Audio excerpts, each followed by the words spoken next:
Welcome to the road to 1 million US dollars, and let's get right into the Bitcoin chart for today, starting on the 4-hour time frame. And as always, I will only be covering the unbiased technical analysis and nothing more. Since yesterday's video, we actually made new higher highs in the Bitcoin price, and therefore I am going to change this trend line here and actually encompass some of these touch points. So now with this new trend line, the level of support is sitting at 70.5k, and we have resistance at 71.6k. So of course, we're talking about immediate short-term support and resistance here. However, if we are going to break below this ascending trend line, that could be a bit of a warning signal, because at that point it would start to look like another retest of this area of resistance, followed by a rejection and a break of that ascending trend line, right? So that's a bit of a short-term warning signal. However, it doesn't have to be a big problem. Like if we just continue chopping sideways here, it would start to look like some kind of parallel channel. However, if we are going to break below this level, sitting at about 67.5k in the Bitcoin price, well, at that point, things will start to get pretty bearish quickly in the short term. For example, notice how right now we are making higher lows in the Bitcoin price, and we also have higher highs here. So in the immediate short term, we are still in an uptrend. But if we are now going to break down below this low here, well, at that point, it brings into question this short-term uptrend that we are in. So that is going to be that second warning signal to look out for if you see that happen. Besides that, for the external structure here in the short term,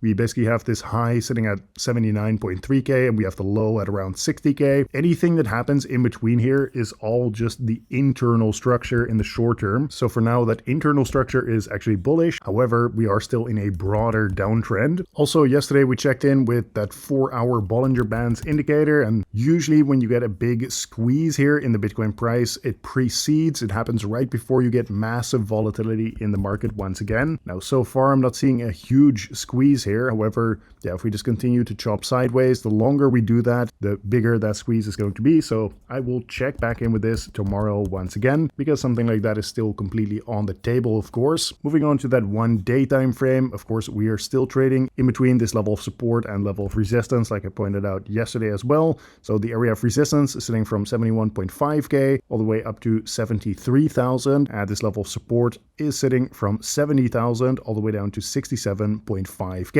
Now, something interesting I wanted to cover on this 1-day time frame today is this long-term descending trend line that we have, because I'm seeing quite a few like public people, I guess, in the crypto space start to talk about, this is the bottom of the bear market here. And of course, it is impossible to know. But if I'm looking at this structure here, guys, obviously we haven't had that bullish confirmation. And I'm not talking about bull or bear market here. I'm just saying, like, in terms of the market structure, you basically need to see a break above 97k or a break above 91.3k before you can potentially start to look at some higher prices, right? But at the very, very least, and I don't care what anyone tells me, I need to see a break of this descending trend line. Anything below this, as far as I'm concerned, I think it is completely irrelevant to be talking about the bear market being over, because there's no way of actually knowing this. And if you are looking at this from a 4-year cycle perspective, then this would be extremely, extremely early, right? But as always, I'm here to be unbiased and really just go off of the technical analysis. I don't really care if we are in a bull or a bear market. What I'm trying to do is actually get some nice trades, long and short. Either way, if we're talking about that broader trend, I am open to seeing a break of this trend line. But as far as I'm concerned, as long as we haven't broken it, it doesn't make sense to be talking about much higher prices for Bitcoin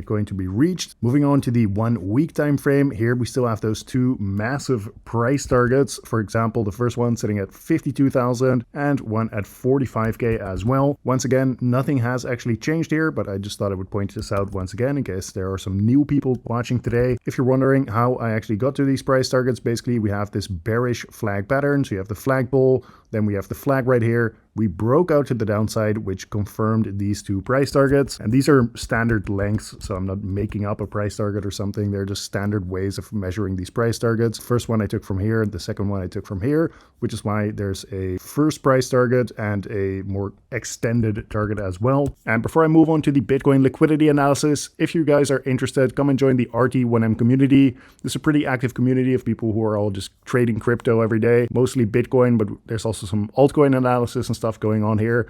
really just sharing news events, talking about the TA. Before you join though, make sure that you watch out for fake accounts, because there's going to be a bunch of accounts that look like this, that look like my profile, that are going to message you, asking you to do all kinds of stuff. Please don't listen to these people. I have no idea who they are, and obviously it's not going to be me. So watch out, don't reply to any of them. I will never message you directly on Discord. Here's another example so you kind of get the idea of what they could be looking like. But either way, if you are interested, then go ahead and check that out in the video description.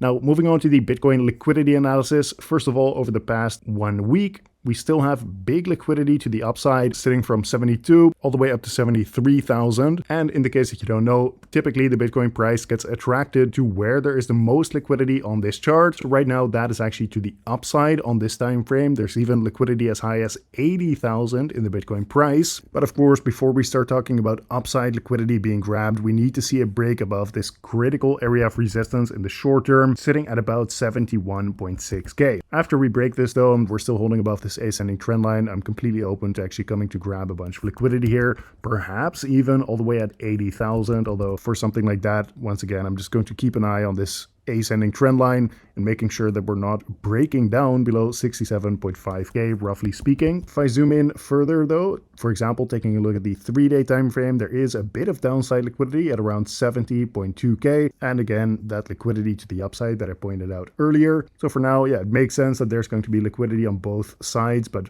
once again, most of the liquidity is actually to the upside. And besides that, we have now completed all the price action for this weekend. So I'm excited to see what is going to happen as we head into this new week of trading here. And don't forget to come check out that Discord, so long as you watch out for those fake accounts as well that might be going to message you or something like this. All right, but either way, this has been today's market update. Thank you very much for watching once again, and I will see you tomorrow in the next one.